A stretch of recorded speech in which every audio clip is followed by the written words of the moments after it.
Hello అందరికీ. నా జుట్టు అయితే నేను కట్ చేయించుకోవడానికి బ్యూటీ పార్లర్కి అయితే వెళ్తున్నానండి. నా లాంగ్ హెయిర్ తోటి ఇది లాస్ట్ వీడియో అనమాట. అంత పొడిగే ఉండదు నా జుట్టు, మీడియం. కాకపోతే ఉన్నంతలో కొంచెం అట్రాక్షన్గా ఉంటుంది అనమాట. సబ్స్క్రైబర్ పెరిగిల్లు ఇక స్టైల్గా అయిపోతుంది, జుట్టు కట్ చేయించుకుంటుంది అనుకోకండి. ఇది ఒక థెరపీ టైప్ అనమాట.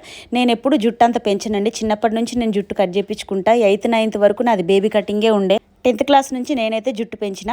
ఆ తర్వాత నేను లాస్ట్ టైం బాగా కట్ చేసుకుంది ఎప్పుడంటే మా అన్నయ్య చనిపోయినప్పుడు. నేను అప్పుడు బాగా డిప్రెషన్లో ఉండే. అప్పుడు నేను చెవుల వరకు నా జుట్టు అంతా కట్ చేయించుకున్నా.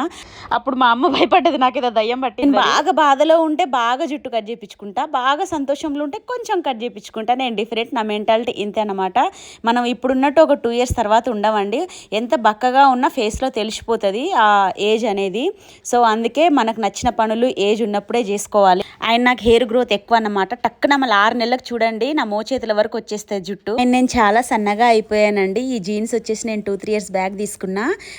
28 అన్నమాట. అప్పుడు నా నడుము 32 ఉండే, ఇప్పుడు 27 ఉంది. ఇప్పుడు ఆ జీన్స్ నాకు లూజ్ అయిపోయింది అనమాట. నేను సన్నగా అయిపోయినా కాబట్టి ఈ హెయిర్ స్టైల్ అయితే నాకు సెట్ అవుతుందని చెప్పేసి నేనైతే అనుకుంటున్నా.